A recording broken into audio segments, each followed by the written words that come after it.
What is going on, everybody, and welcome to the Saturday edition of the Stochastic NHL Strategy Show. I am your host, Josh Harris. People trickling in on this lovely Saturday afternoon, and by lovely, it's overcast and dreary. Going to be raining tomorrow and Monday. St. Patty's Day on Monday, I guess. I'll be making some corned beef and cabbage for the old ball and chain upstairs. Maybe she's watching, maybe she's not.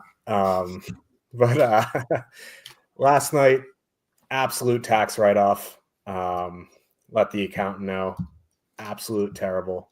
We were talking about our scores. I think we combined for around 80 DK points, and we both had Dostal. So Dostal combined for over 50% of our points last night. It is what it is. Sometimes you have those slates. Colorado didn't do shit. Edmonton didn't do anything. You needed the Chandler Stevenson line. You needed Winnipeg 1. It would be a cold day in hell before I played the Stevenson line last night. Winnipeg 1 obviously was a pretty good play. It was just hard to prioritize them with Colorado and Edmonton on the slate. But we're back with a nice 8-gamer tonight. There's only one line, 20K or above, and it's Florida 1 exactly at 20K. So lots of room to navigate. You don't have to worry about spending up 23K for Edmonton or Colorado, something like that. So this should be a pretty fun slate, and joining me to break it down as I'm dying is Slim Cliffy. What's going on? Yeah, not a whole lot. I had a 5-man Utah stack last night. One of those guys was not Nick Schmaltz, and one of those guys was certainly not Kevin Stenlund. So things didn't really work out that well for me. Tonight's a brand new night. We do have Carolina on the slate again tonight. They played last night, beat Detroit. I only watched the first 2 periods. Carolina seemed well in control for most of it. Detroit certainly did have their chances. Don't get me wrong. I think that was a winnable game for the Red Wings. I mean, like I said, I didn't catch the third period, but first 2 periods, like Carolina, most games they'll dominate for long stretches, but they do give up pretty good chances. And Detroit, like DeBrincat capitalized on one. It didn't look that bad. But anyways, Carolina back on the slate here again tonight. Interesting little 8-gamer that we do have ahead of us. Obviously, no Edmonton, no Colorado. But we do have Tampa facing an anemic Boston Bruins team, shall we call them. Tampa has some interesting line combinations. We'll get to that in a second. We have arguably one of the biggest games of the regular season so far, Rangers and Blue Jackets. Both teams obviously fighting for a playoff spot. Both teams currently have 70 points. The Rangers have one more game played, but very big game there. Chicago and Vancouver is a late night hammer. The only game that starts after 8 o'clock Eastern tonight is the Chicago Blackhawks going to visit the Vancouver Canucks, which means I'll be stopping my hockey watching at about 10:30 Eastern, give or take. So, interesting slate. There are some really interesting matchups. Really wish that last game wasn't on the slate, though. Yeah, it is. And at least Quinn Hughes playing. So, like, if Quinn Hughes was out, it would have been, like, one of the worst games of all time. At least maybe we can play some Quinn Hughes. I don't know. We'll get to that game when we get to it. Going on, everybody. Let's get into the slate again. Before we do, you guys are hanging out with us all season long. We've had a pretty consistent viewership all season. That's a testament to you guys. I guess it's a testament to us too for putting out consistently amazing content. No, but if our content wasn't very good, I don't think our viewership would remain consistent throughout the year. Thank you guys for tuning in. And if you do want to support us further, you can go premium either on the DFS side or the sports betting side. That Stochastic link will get you DFS 15% off using promo code Stochastic15 any week or month. I'm going to assume, I think MLB starts the 27th. So I'd imagine end of next week, maybe this time over the weekend, MLB subscriptions will be live. So if you're waiting for that, I don't blame you, but we'll get you a nice promo code for that. If you're interested in the sports betting side of the things, click that Odd Shopper link. Portfolio EV, the guys are crushing it. Laffy, Ehrenberg, Lindquist. That's, contractually, I have to mention Eric Lindquist 3 times this season. I think I just hit my quota, so that will be the last of it. But yeah, no, he's really been putting out some good betting content, especially if you're into betting NBA. Click that bottom link and sign up. Let's get into this slate, shall we? Let's start with the Tampa Bay Lightning with a 3.1 total heading into Boston. The Bruins have a 2.4 total. As Cliffy mentioned, Boston is anemic. They don't eat enough red meat. They're running Pastrnak, Geeky, Zaka, Middlestat, Vinny Lettieri, Cole Koepke, Elias Lindholm, Marat Nutsdinov, and Jakub Lauko. I don't even know why I went to the third line there, but I did. I don't know why you went Tampa past going. the first line, I'm going to be honest. Yeah, I'm just I don't know. Maybe I'm a little bit sensitive about my DMs because I leave my DMs open, and I've been railing on the Bruins all season, and my DMs are just flooded with garbage from Bruins fans. They're just horrific human beings, except for a couple in here who I happen to like, as I just put my boot in my mouth. But Tampa going Kucherov, Hagel, Cirelli, Gensel, Point, Gord, Paul Bjorkstrand, Gonclaves, Gage Goncalves or Claves or whatever it is. Elite name. Gonsalves, like Gonzalez, but with a V. Okay, so like Antonio Banderas, but Gage Goncalves. Elite name, by the way. Anyway, Boston won here. 18,300, 15.3% top 2 stack, 12.2% projected ownership. Something I have been noticing is our he's a lovely human being, but he has an elite jawline, and he does tend to enjoy one too many Coors Lights from time to time. The tall boys in the mug, like last night at dinner. Boston's ownership has been a bit high. I don't think his system accounts for how shit this team has become after the deadline. And, that's kind of hard to bake into an algorithm. But at 18.3 and 12.2% is twofold here. I don't think they'll be that high. Maybe Pastrnak sees double digits. The other guys certainly won't. And 2, I don't want to play them if they come anywhere near that ownership. Again, I'm out on Boston outside of a Pastrnak one-off. That's the only thing that interests me. Again, with the dynamic pricing, something I have been doing is, playing a cheap one-off center or wing to fit in the 2 stacks I like. I played Jack McBain last night. Someone I could consider in that scenario would be Casey Middlestat, but,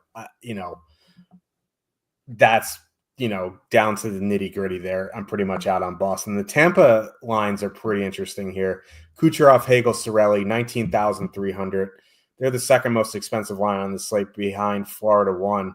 But Hagel and Cirelli have had good numbers with everyone this year, especially offensively with Kucherov. They've been very, very good. They take a hit defensively with Kucherov, but it's probably around the defensive numbers when our boy Zegmis has been there. There really isn't a matchup concern for me. I do really like that Tampa line here. They're coming in at 5.4% projected ownership. Maybe that creeps up when that line starts really circulating. The second line is Gensel, Point, Gord at 17.4. That's just strange. I don't know how else to put it. I'm not exactly sure how Yanni Gord fits into that line. So I'm kind of out on that line. It really would be the Kucherov, Hagel, Cirelli line for me at 5.4%. Paul Bjorkstrand, if you need a cheap 2-man, or Goncalves, or I already forget how you pronounce it, but a 2-man from the third line would be fine. But really, it's that Tampa Kucherov line for me. Yeah, I don't necessarily have an issue with Boston 1, just because, I mean, one, David Pastrnak is the highest projected winger on the board. Now, obviously, he is the most expensive winger on the board, but he is the highest projected winger. They beat Tampa like a week ago 4-0 in Tampa. He had an assist and 4 shots. Obviously, that's not a great game, but he's basically 1 shot away from being fine for his price. David Pastrnak still makes a really good one-off, almost regardless of the team around him. As far as stacking the top line, the thing is like there aren't a bunch of expensive lines. There aren't a bunch of $22,000, $23,000 lines here tonight. As you mentioned to me before the show, the most expensive line is $20K flat. Every other line is underneath unless you do some sort of power play stack. And there's 8 lines between 18 and 20,000. So if you're playing single entry, you're probably only going to play one of them. How high are you going to prioritize the Boston Bruins over Florida or over, I'll get to Tampa in a second, over, Ottawa against a Toronto team that's really been middling defensively. Carolina, not in a bad matchup against Philly, even if they're on a back-to-back. So it's not that I don't dislike Boston. And here's the thing is that Boston top line's played 10 games, or the Boston's played 10 games since the Four Nations break. This is game 11. In those 10 games, 3.8 expected goals, 4.1 actual goals per 60 at 5-on-5. They've been really, really good offensively. It's just, I think there are a couple other options in that price range I'd rather play. So I'm just pretty much out on Boston. For me, this is kind of tough, which Tampa line to go with, because if they go back, remember Kucherov didn't play their last game and he left the previous game halfway through. But the last time he played, it was Oliver Bjorkstrand on the top power play unit with Point Gensel Kucherov. So Kucherov might be the only guy on his line on the power play. Boston's penalty kill has been better since the Four Nations break, but again, that's only been 10 games. It's been pretty bad for, the 55 games before that or whatever. So to me, this is a good power play spot. I would hate to stack Tampa and only get one guy on the power play. So this is an instance where I might be tempted to make it a bit of a more expensive stack, leave off Cirelli and put in Braden Point, leave off Hagel and put in Jake Gensel. But it would be the Cirelli, Hagel, Kucherov line I'd have the interest in, generally speaking. That line, that second line, 3.8 expected goals, 3.4 actual goals per 60 minutes. They're only shooting 10%, and there's something 40% above the league average by 5-on-5 scoring. They are really dynamic with Kucherov there. So it's Hagel, Point, Kucherov that I have interest, Hagel, Cirelli, Kucherov I have interest in. I would be tempted to take out one of Cirelli or Hagel and put in one of Point or Gensel, though, just to make it a little bit more of a power play stack, or even just drop all the way down and put in Bjorkstrand, right? Because Bjorkstrand is only 4,400. He's almost 2K cheaper than Hagel. So I do think it's mostly the Tampa power play guys I'm focusing on, but in general, it's Hagel, Cirelli, Kucherov I have interest in this game. Yep. Got to keep grandma behind me. If you know, you know. Ottawa Senators with a 2.8 total heading into Toronto. The Maple Leafs have a 3.2 total. New lines for the Leafs. They're going Matthews, Nyes, Domi, Marner, Tavares, McMahon, Nylander, Lawton, Yarncroc. Ottawa going Kachuk, Stützle, Giroux, Batherson, Cousins, Perron, Pinto, Grieg, Amadio. Obviously, with Clayton, no, it is not. But that is pretty funny. Obviously, I hate speculating, but he's already admitted Matthews' injury is something he's going to have to deal with all season. He's our pal Corsi put out a tweet the other day. Is I think it's time to put Matthews' face on the milk carton. He hasn't been great of late. He was off this morning for maintenance. He is expected to play. He's definitely battling something. Being with Nyes and Domi is a bit interesting. It's just last year we saw Matthews, Marner, Domi play a bunch together, and they were really, really good. I don't know how good Matthews, Nyes, Domi is going to be because, Marner and Matthews put up their best numbers together. Like, obviously, Matthews will be fine with Nyes and Domi. It's just not going to be as good as Matthews, Marner, Domi. Domi's having a pretty rough season. They're just trying to get a bunch of guys going here. This line's coming in at 12.8% at 16,800. I don't love it. I really don't. Like, Ottawa's been a pretty good defensive team. They have a decent penalty kill. Allmark's been good. I just don't like that line, despite the price being 16.8. That ownership, 10.9% top two stack, 12.8% projected ownership, negative leverage there. I just don't love it. Marner, Tavares, McMahon at 15.5. Like, Tavares and Marner have been good defensively when they've been together. Offensively, it's been an issue generally over the past few years. Like, they can be fine. They just generally haven't. With McMahon there, it's a little bit interesting because he's a shooter, and they need a shooter on that line because Marner sometimes refuses to shoot the puck. So he can get back to Matthews so Paul Marner can get him the biggest contract possible. They're coming in at 13%. I don't particularly love that line either. And then Nylander, Lawton, Yarncroc just screams not great. Like, Lawton has been atrocious since he's come to the Leafs. Yarncroc at this point in his career doesn't really provide much offensively. Obviously, Nylander is fine. I think, honestly, if I was going to do anything, I'd just do a Nylander one-off.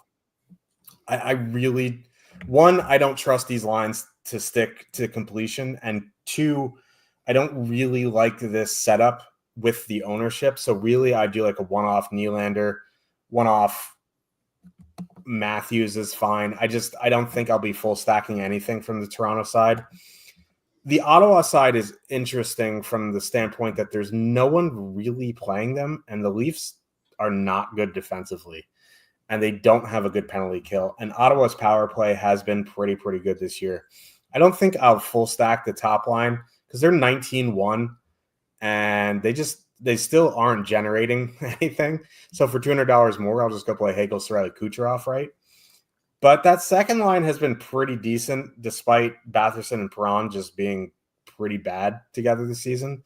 But what I would do is leave off Perron and add in Tkachuk and make it a power play stack. Go Cousins, Batherson, Tkachuk, Stützle, Tkachuk, Batherson, something like that. I'd find a way to get a power play stack in there just because the Leafs penalty kill isn't great. So, like, in theory, the Leafs lines are fine, but at that ownership, I just don't love them, considering if they go down 2-1 or 2-0, something like that, you're going to see them reshuffle. They're just searching. Berube is hoping he can find a combination. And honestly, I don't think this is it. Yeah. I will say, like, Tavares and Marner haven't played a lot together this season. Obviously, Tavares has spent most of the season with William Nylander on his wing. Marner's been there 245 minutes. In those 245 minutes, they have scored well, 3.7 goals per 60. That's also shooting nearly 14%. That's just, you can't replicate that. Even like 11% would be pretty good. So this isn't a 3.7 goals per 60 line. It's probably closer to 3, again, which is good. It's not elite or anything.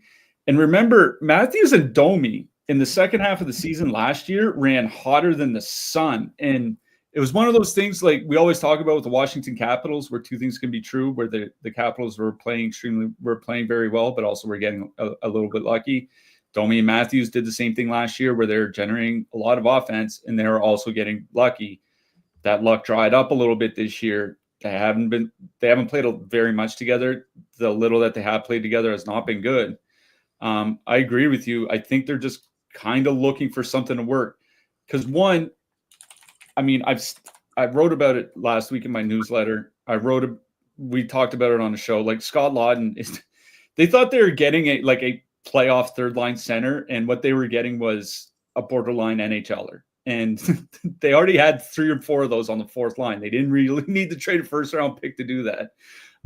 It's funny, but they didn't have to do it. So they're just trying to figure out a way to try to support that third line, which is why you're seeing William Nylander down there.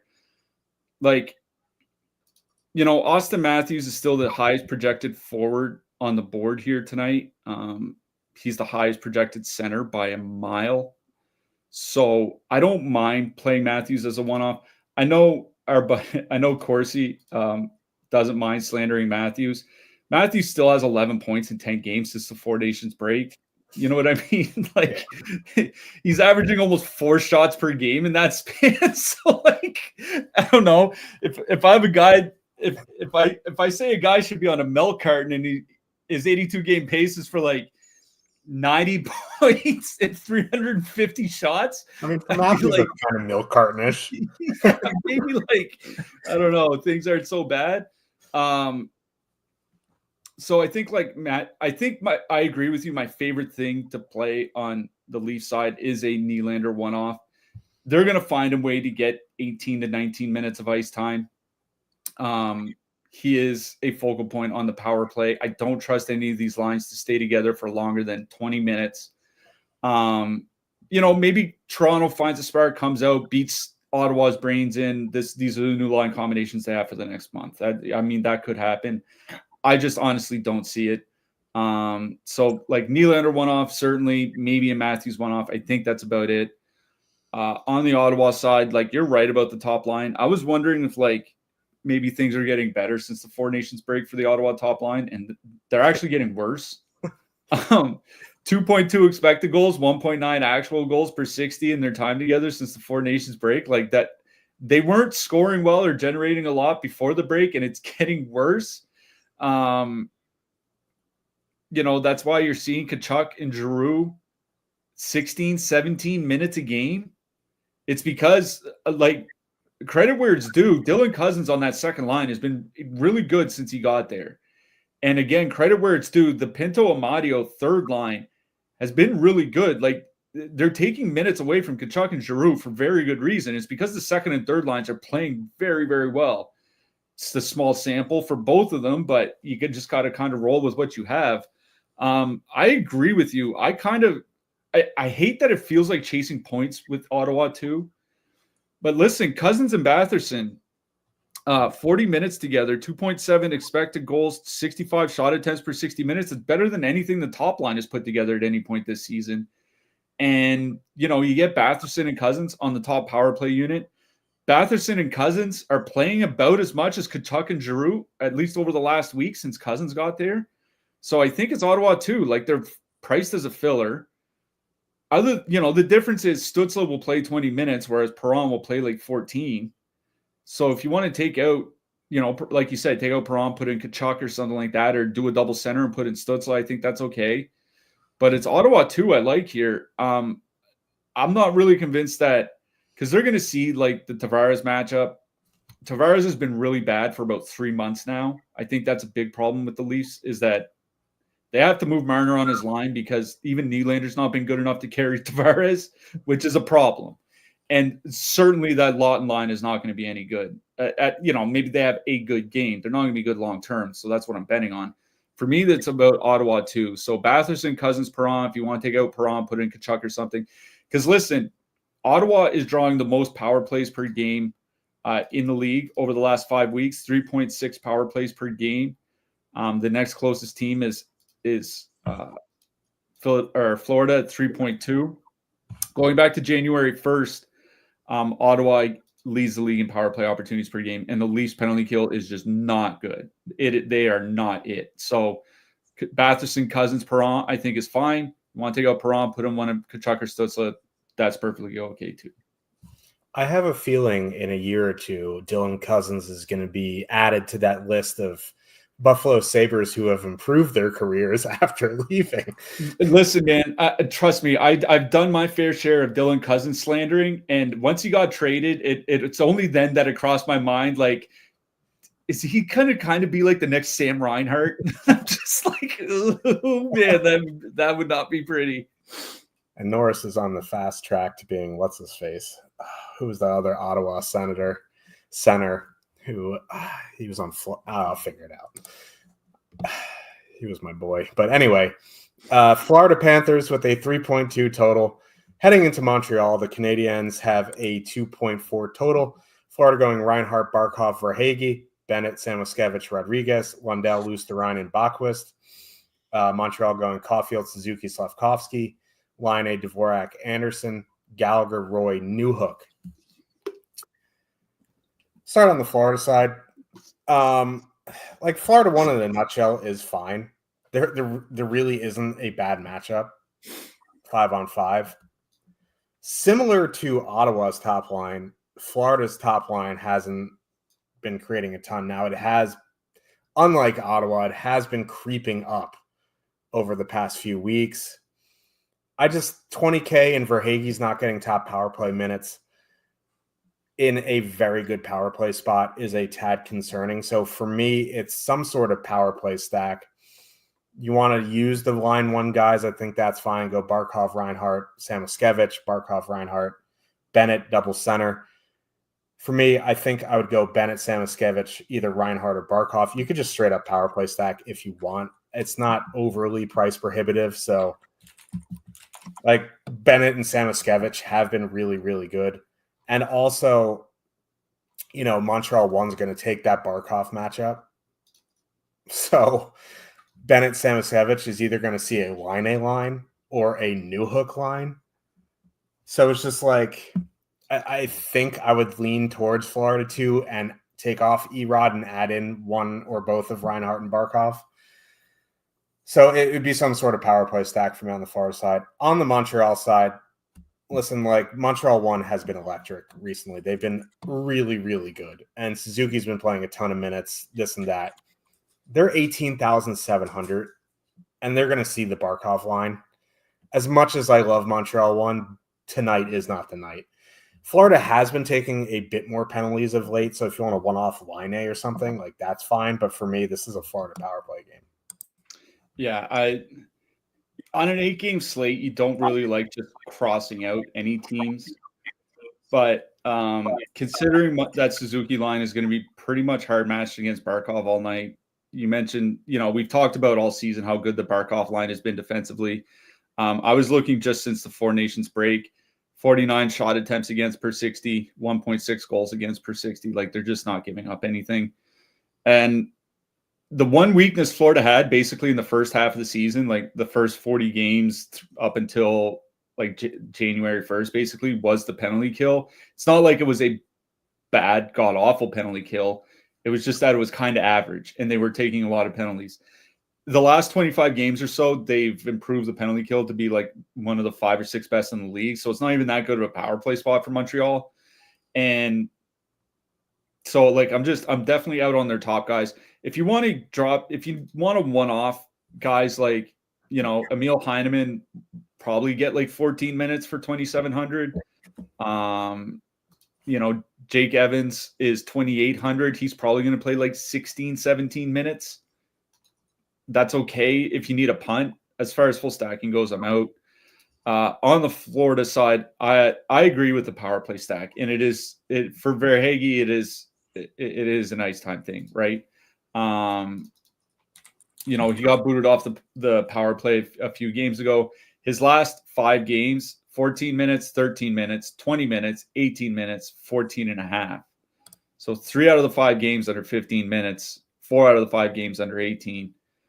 It's just not a lot of ice time going around. So I would be more tempted to just take him out and do kind of like we did with Ottawa and put in like Sam Bennett or put in Samoskevich. Like Sam Bennett, he's tied for second in goals on the Panthers this year. He has 22 goals. I think he's first for shots, for total shots on goal. Like leaving him out of Florida stacks now that he's getting 18, 19 minutes with top power play time just feels kind of foolish, honestly. So like a Barkov, Bennett, Reinhart, Barkov, Bennett, Samoskevich, like something like that. I think that's where I am with Florida. If you want to dip down to Florida 3, I think that's okay. Like Lundell, Luosterainen, and Bachwist, just because like you mentioned, the Montreal depth is not going to be good. Like the top line will match against the top line. Maybe the Evans Heineman line can be okay. Maybe the other 2 lines are not. And that Florida third line has generally been pretty good this year.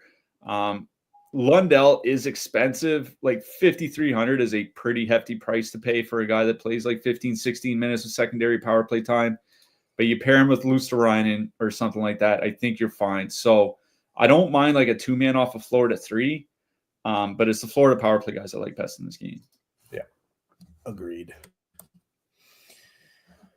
Carolina Hurricanes, dead to me. 3.1 total. Heading into Philadelphia, the Flyers have a 2.5, dead to me until 7 p.m. Eastern, maybe. Carolina running back, as far as we know, they're going to run back Jarvis Aho Blake, Hall Kotkaniemi Roslovic, Stankoven, Stahl Martinuk. I would assume they would, considering they won. Philadelphia going Tippett, Mitchkov, Couturier, Konechny, Forrester, Cates, Brink, Paling, Licksell. Now, there's a lot of ownership on the Flyers, and I know it's back-to-back on the road for Hurricanes, and it's going to be Pyotr Kochetkov in net. 12.9% on the Tippett, Mitchkov, Couturier line and 10.4% on the Konechny line is just a scene, as I like to say. It is an 8-game slate. They have a 2.5 home total, which is the fourth lowest total on the slate. Their total is only like 10% higher than the Blackhawks here tonight. I am not playing chalk Flyers. If you happen to get like a Konechny one-off, a Tippett one-off, sure. But full stacking the Flyers on the slate is going to be an absolute no for me. The Carolina side is more interesting. I know they let a lot of people down yesterday, and we did the gorilla. We pumped them up, and they let us all down. But I think going back to that top line makes some sense here tonight. They're 18-5, 3.6% projected ownership. They're fully correlated. Flyers have a bad penalty kill. The issue is the Carolina power play has been atrocious recently. They're like something like 9 for their last 41 or something like that. And, everyone was quick to blame Rantanen, but even before Rantanen, they were struggling. I still think going back to Carolina 1 here is perfectly fine. Like, the Flyers are decent defensively at 5-on-5, but that Jarvis Aho Blake line has been very, very good this season. Again, they're fully correlated.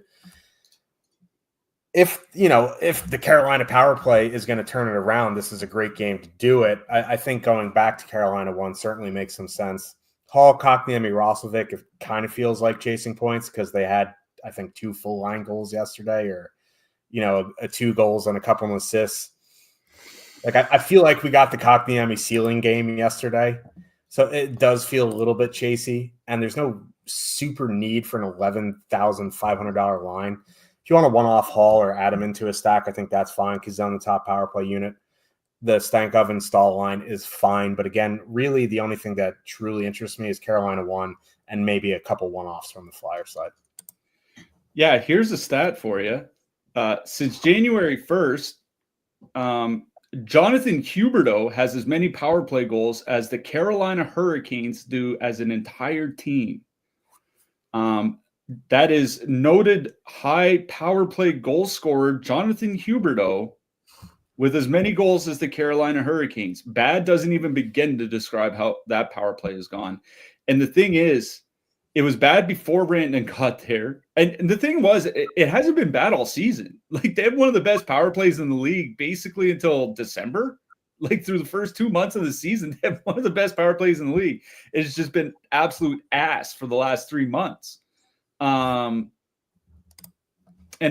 it was bad. It was trending down significantly before Rantanen got there. It wasn't good with Rantanen. It hasn't been good since Rantanen got traded. He was not the problem. And even still, like, the Flyers penalty kill, it's one of those, it's kind of like Boston's, where it was pretty bad through the first 40 or so games of the season, 45 games. It started trending up lately. Now, with Rasmus, I don't think Ristolainen is playing tonight again, and that doesn't help. He's probably their best defensive defenseman, both on 5-on-5 and on the penalty kill, so maybe things will be worse. I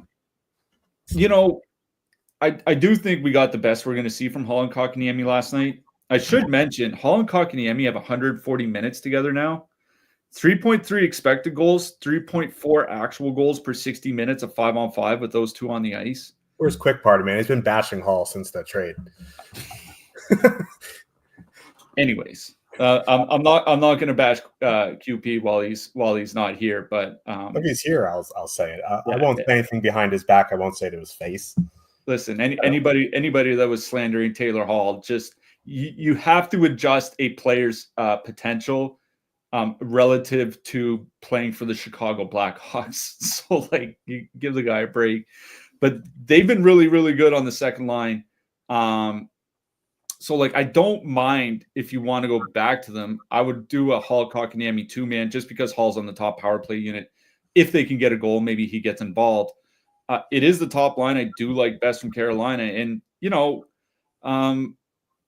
Jarvis and Jackson Blake together this year, 4.1 expected goals, 4 actual goals per 60 at 5-on-5. Those three guys skated like 19 to 22 minutes last night. If the Flyers send out Cates and Travis Konechny, 3.4 expected goals against, 2.9 actual goals against per 60 when they're on the ice this season, and no Rasmus Ristolainen. I think Carolina has 3 playable lines. The way I would do it is Carolina 1 first, and then Carolina 2, the Hall Kotkaniemi line duo specifically as a 2-man for a filler. On the Flyer side, I think for me it's just that Couturier line that I would have interest in because it's the only line that I think is actually any good. And I say that knowing Bobby Brink had a 3-point game the other night. I need that guy to stop ruining my life. It's like he'll go like 9 games without a point and then put up 41 DraftKings points in a single game, and it's just and then get benched. Yeah, it's just beyond frustrating. Anyways, Tippett, Michkov, Couturier coming in with a ton of ownership. It's gone kind of unnoticed because the Flyers have been so bad lately, but Matvei Michkov, 40 shots in 10 games since the Four Nations break. He's been pretty good offensively. So like a 2-man of like him and Tippett or something like that, I think is perfectly fine. I'm not stacking the Flyers outright. It'd be like Michkov, Tippett 2-man, Michkov, Couturier 2-man, something like that. Otherwise, for me, it's a Carolina game. Yep. Let's get to an important game for actual playoffs here. New York Rangers with a 3.2 total. Heading into Columbus, the Blue Jackets have a 2.9. Cliffy doesn't care about the result as long as it's not a 3-point game for his Habs. I would prefer not to have a 3-point game here. So it's going to be a 3-point game. Big news for the Rangers is Fox is back and Lindgren is not. So that's going to help. Fox away from Lindgren this season, really, really good. Fox with Lindgren. I mean, you would suck too if you had to carry a 220-pound carcass around the ice for 20 minutes. So you just, Rangers going Panarin, Trocheck, Cooley, Zibanejad, Miller, Lafreniere, Kreider, Berard, Carrick. Columbus going Fantilli, Marchenko, Voronkov, Jenner, Johnson, Chinnikov. This is interesting because we don't know for sure what the D pairings are going to be.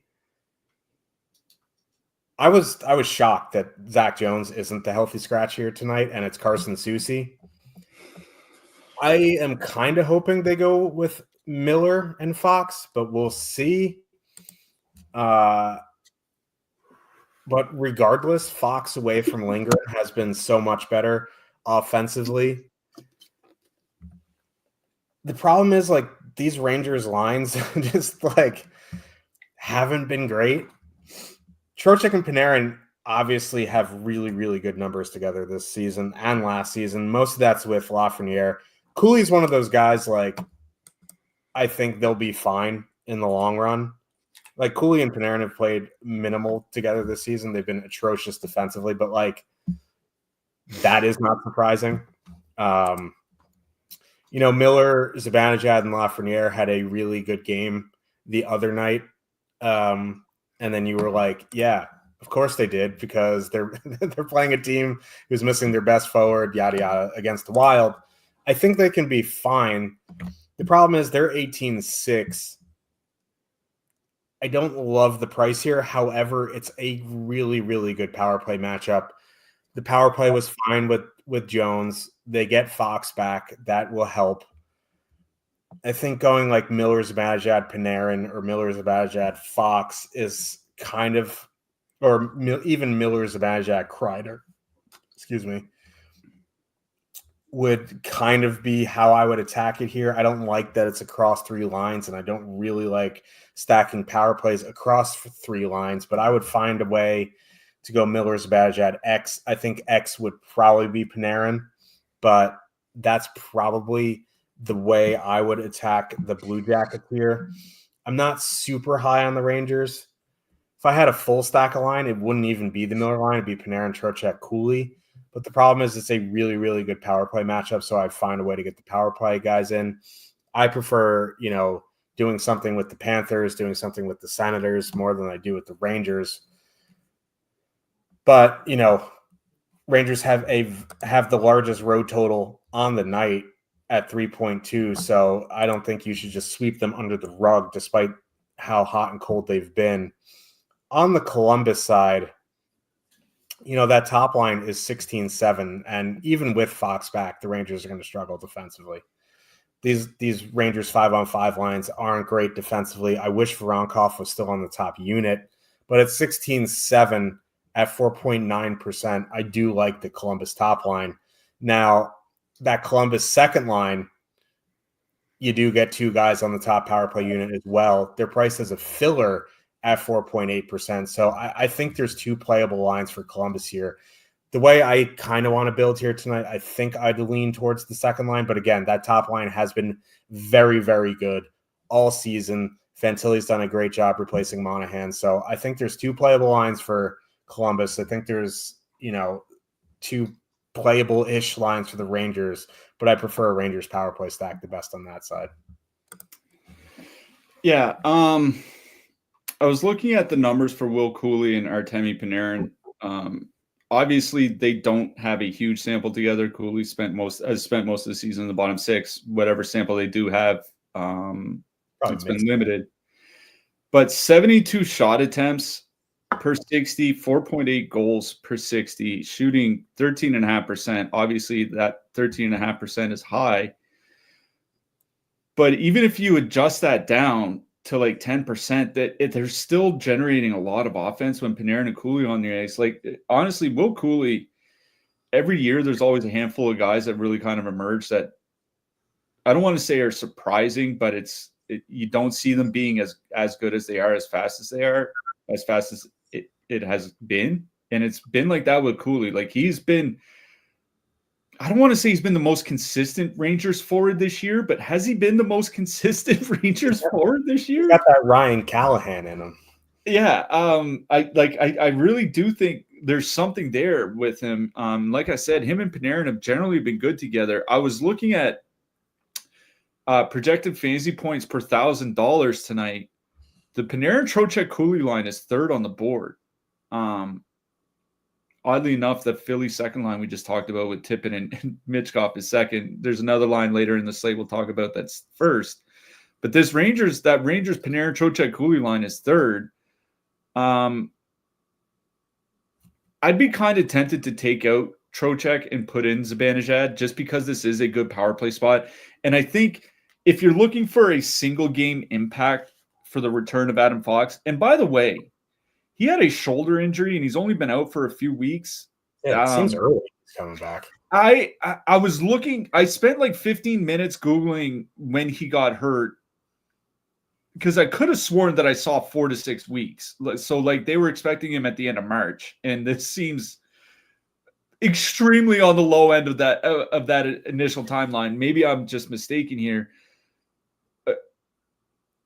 There's just something in the back of my head thinking like this is the biggest game for the Rangers this regular season so far.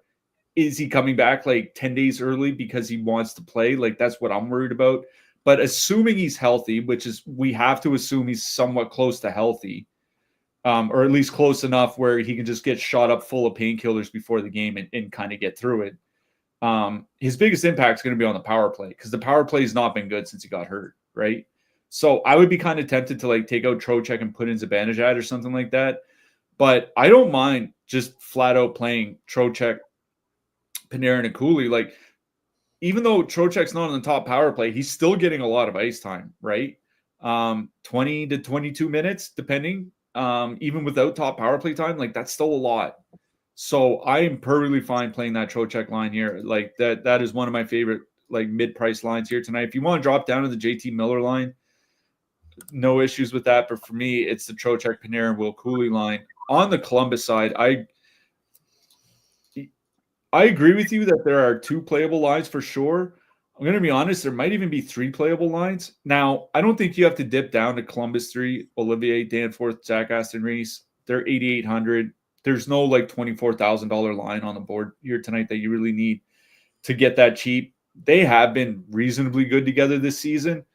230 minutes, 3.0 expected goals for, 2.6 actual goals for per 60. Like they've been good and certainly well above average for a third line.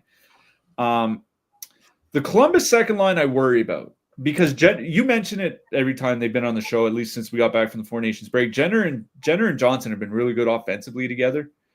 Yegor Chinnikov was a healthy scratch in last game because he's been utter dog shit since he returned from injury.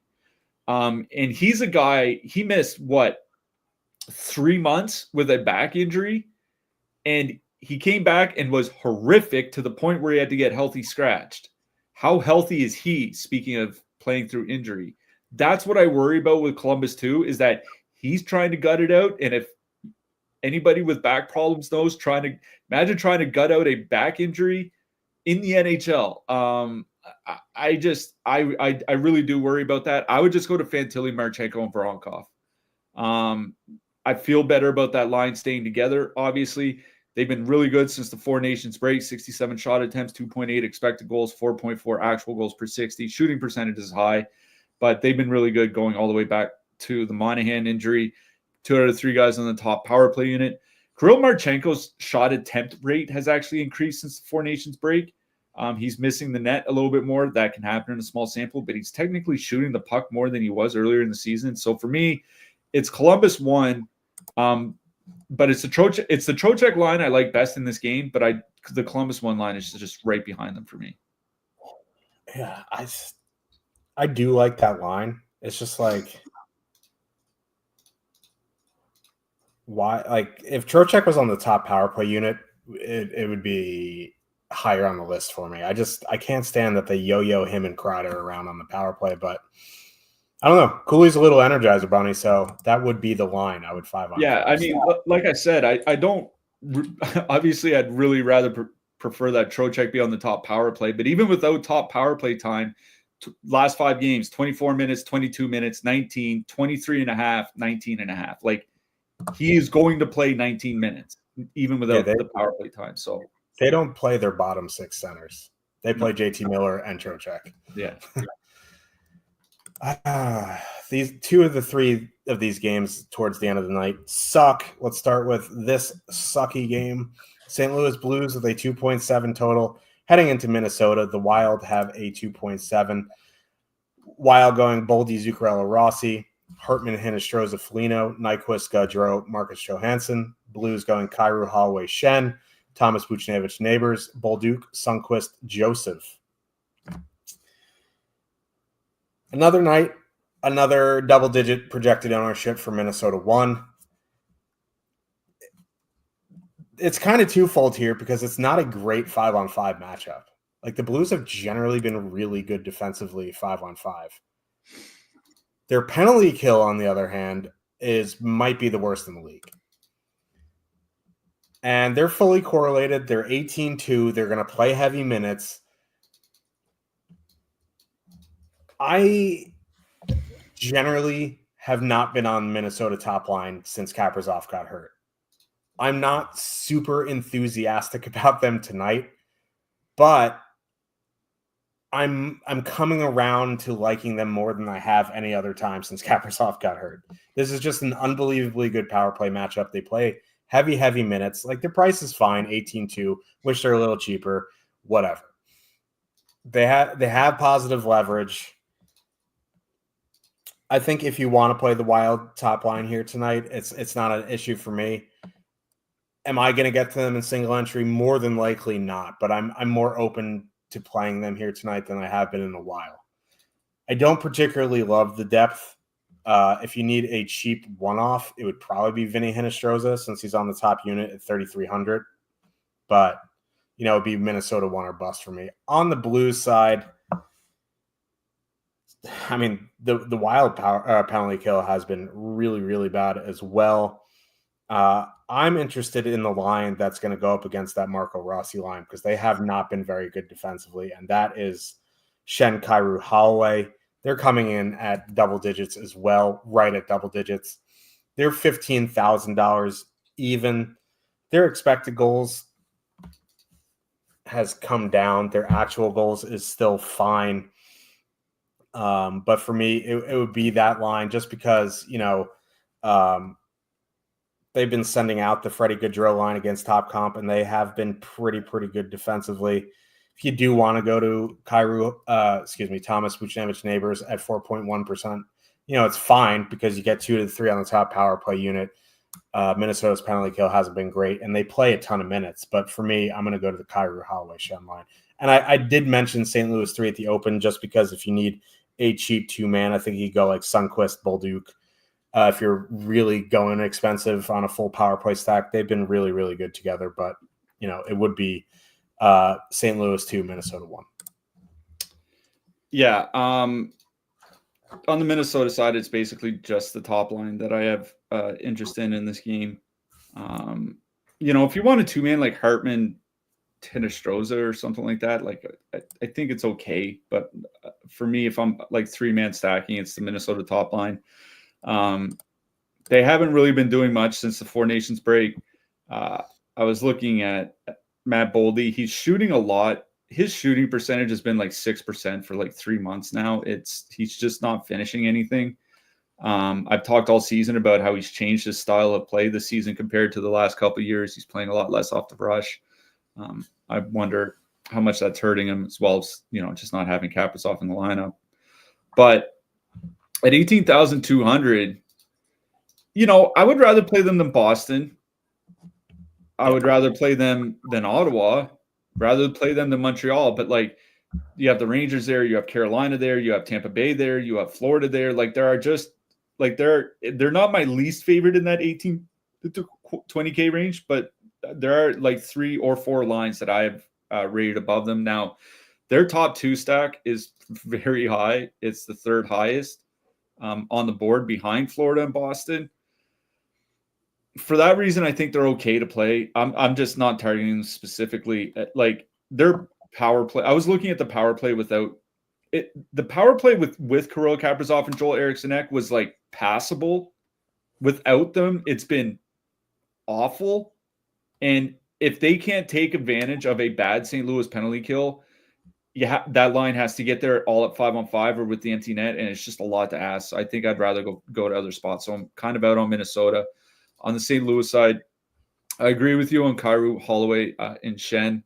15K, 6% top 2 stack, about roughly 10% ownership, just because they are perfectly correlated. And while St. Louis has an awful penalty kill, Minnesota's is only slightly better. Like their penalty kill is still pretty bad. So I want the perfectly correlated line in this matchup. It's Kyrou, Holloway, and Shen. Like you said, if you want a 2-man, Bolduc and Sundqvist, they're on the 3rd line. They've been fine together at 5-on-5. They get power play time together. It is a good power play matchup. I do think it's one of those cheap 2-mans you can throw in with your Tampa Bay power play or something like that. But it is Kyrou, Holloway, Shen I like best. I'm going to be honest. I just do not have a ton of interest in this game overall. Neither team has a very high total. To me, this screams like 3-2 overtime or like, 3-1 with an empty net or like something like that. So like I'm kind of out. Yeah, that game sucks. Nashville Predators with a 2.3 total. Heading into LA, the Kings have a 3.2 back-to-back on the road for Nashville. Sorrow started last night, right? Yeah. For reasons we don't know, I think they're expertly tanking out in the – well, I mean, Barry Trotz isn't trying to tank. He just sucks, so they're tanking.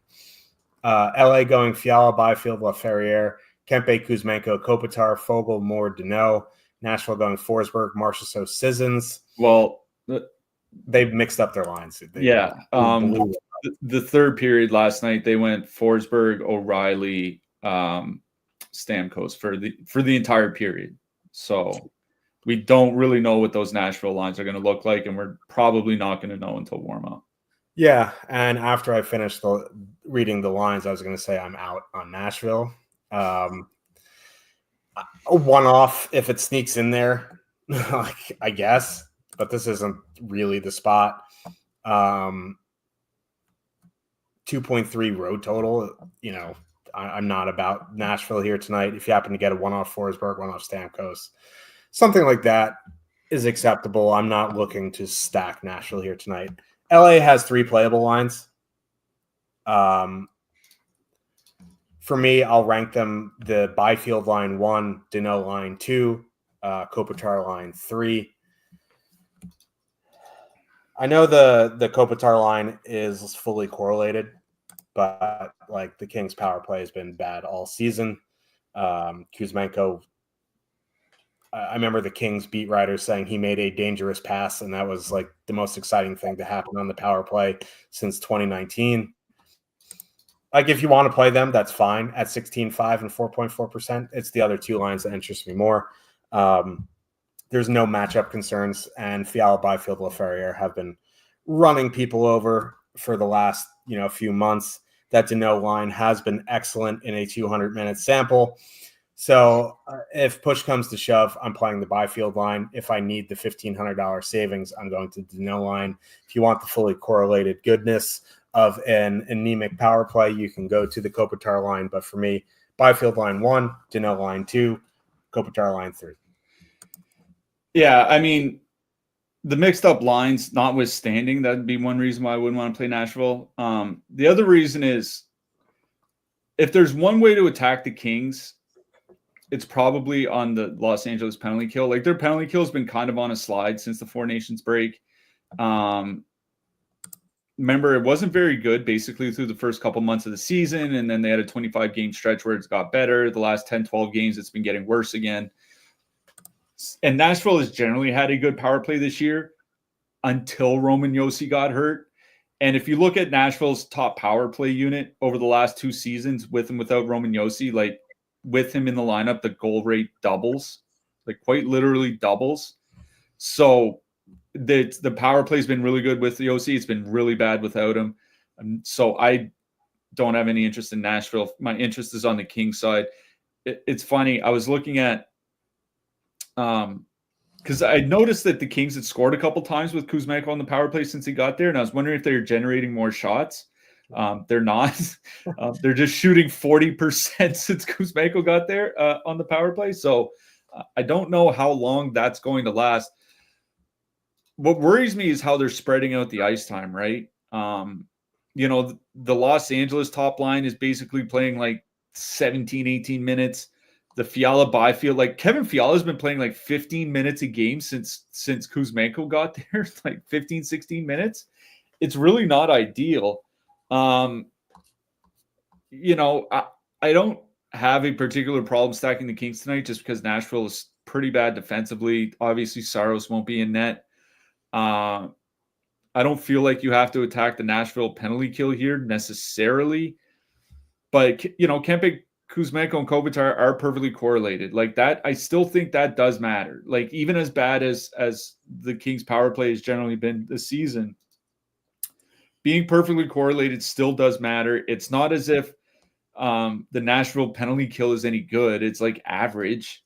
If the Kings can go 1 for 4 on the penalty and on the power play, then you're kind of laughing. So I think it's Kempe, Kuzmenko, Kopitar, and like Kuzmenko and Kopitar have been good since Kuzmenko got there. 67 shot attempts, 2.5 expected goals per 60. It's better than what Kopitar was doing before, for a couple months before he got there. So for me, it's the Kopitar line, but I do agree with you. Generally speaking, the Kings have 3 playable lines, and you can kind of just go with whatever you want. Yep. Let's get to the only game after 8 p.m. Eastern. It's at 10:30 Eastern. It is the Chicago Blackhawks with a 2.2 total heading into Vancouver. The Canucks have a 3.3. It is not Kevin Lankinen in net. It is Artur S.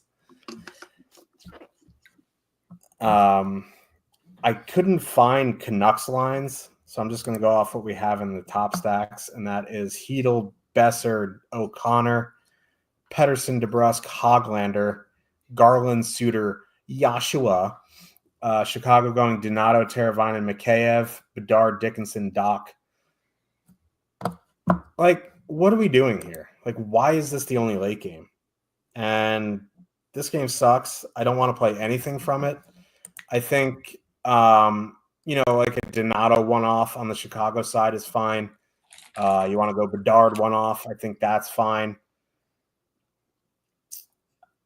In terms of full stacking on either side, like, I'm not super interested. Obviously, we'll get to defensemen at the end. Like, Quinn Hughes might be my favorite play in this game. Philip Hedel, Drew O'Connor, two-man would be all right, I guess. I just, like, at this point, if I have a live lineup going into the late game and I have nothing from this late game, I'm just going to bed. Like, I don't want to watch this game. Don't want to play anything from this game.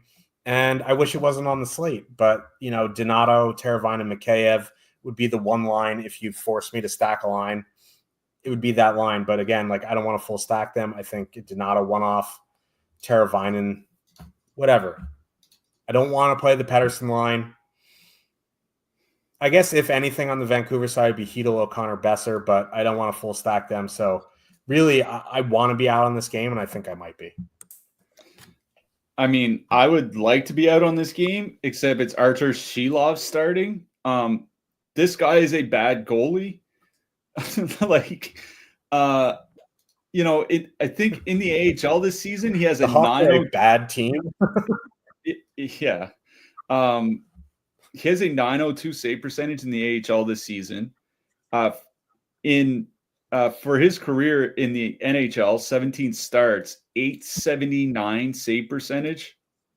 In 1,000 minutes in the NHL, minus 8.2 goals saved above expected. This guy is bad. That's why, sorry, didn't mean to interrupt you, but the top line is now Doc, Bedard, Nazar. Sorry. Yeah, they had a couple different wingers except for Dickinson on the top line. Nazar being one of them. Nazar being back there. Bedard and Nazar are bad defensively, but at least they could create something offensively. It's not a good matchup for Chicago, but they will never be in a good matchup. I don't think they have any games left against the Sharks, so they're going to be in a bad matchup for the rest of the season. They are facing a bad goalie. Chicago can easily score 3 goals on 19 shots or something like that here tonight. I'm not super stoked about playing Chicago, but these are fairly cheap prices, right? Donato, Teravainen, and Mikheyev is only 13,500. That's basically a filler. You can throw Bedard and Nazar together or something like that. If you believe in, if you live on Narrative Street, Bedard is from Vancouver, so maybe he wants to put on a little show for friends and family. I don't mind a Bedard Nazar 2-man or something like that. I certainly don't mind a Donato Teravainen 2-man. Shilovs is a bad goalie. I don't know. It's like facing the Philadelphia Flyers, right?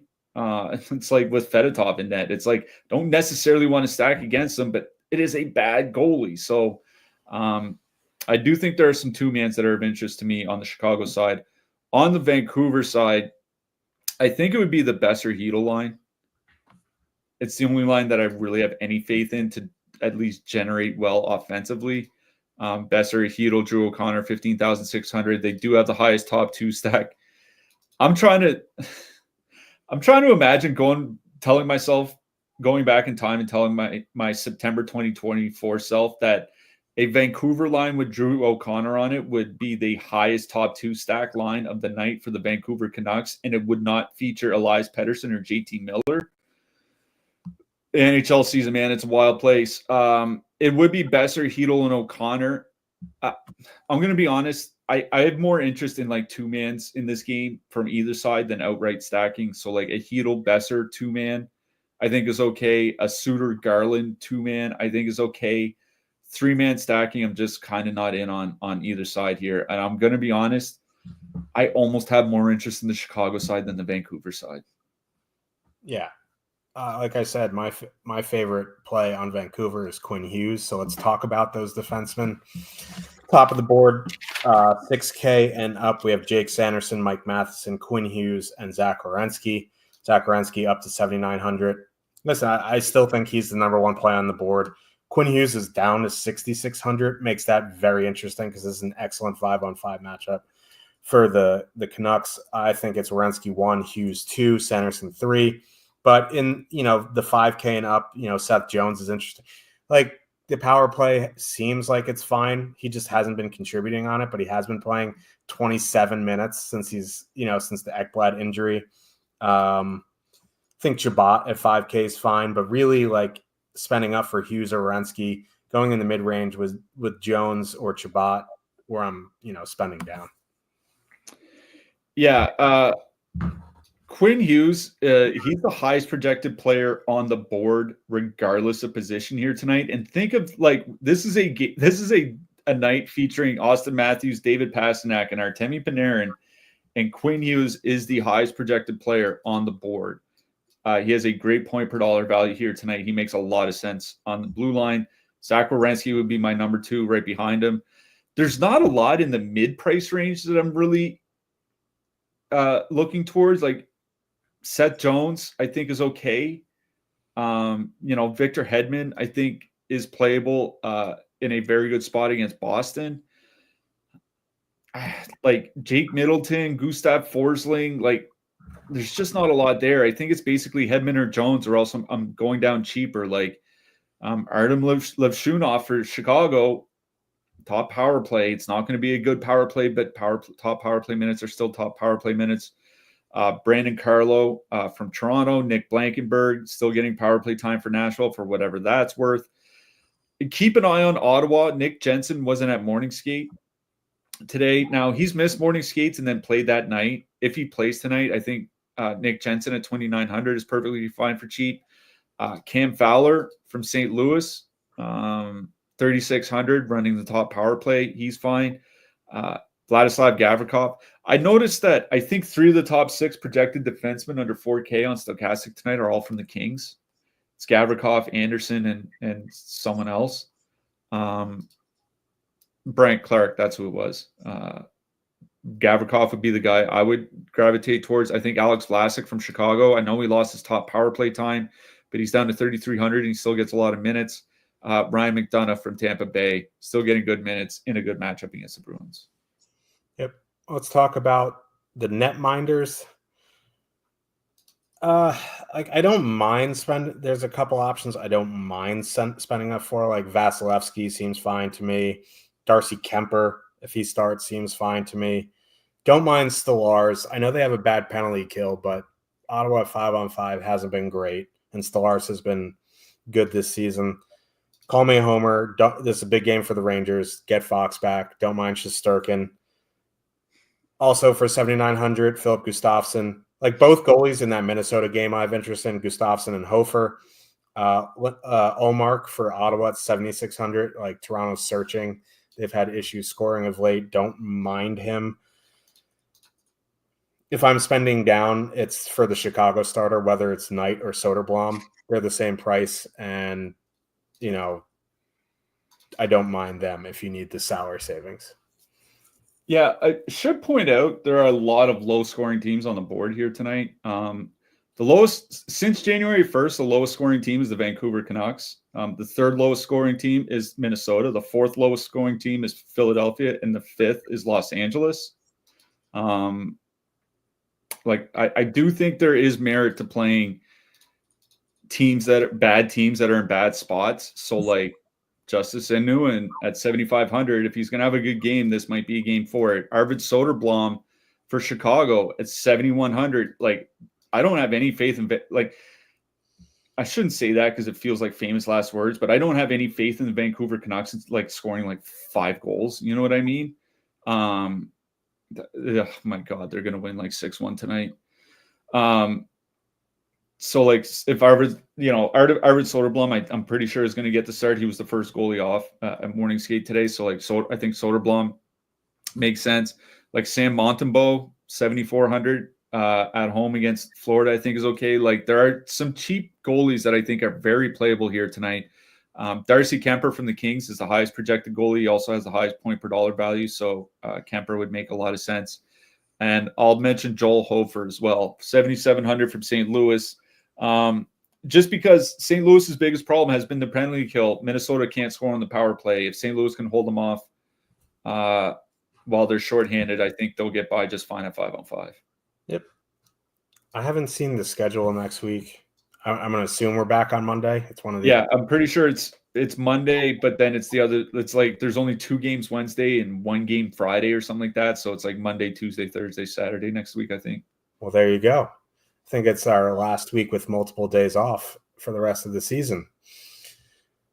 Who you liking for your hat trick pick? I hope that they absolutely pound the Leafs tonight. I'm going with Brady Tkachuk. God, I'd love to see that. I'm going Mackie Samoskevich because why not? Well, because you want Montreal to lose tonight. No, the Rangers will take care of that themselves. So, fair enough. But yeah, we will see you guys on Monday. Good luck, everybody, tonight. We'll see you in the Discord. Good luck tonight, everyone.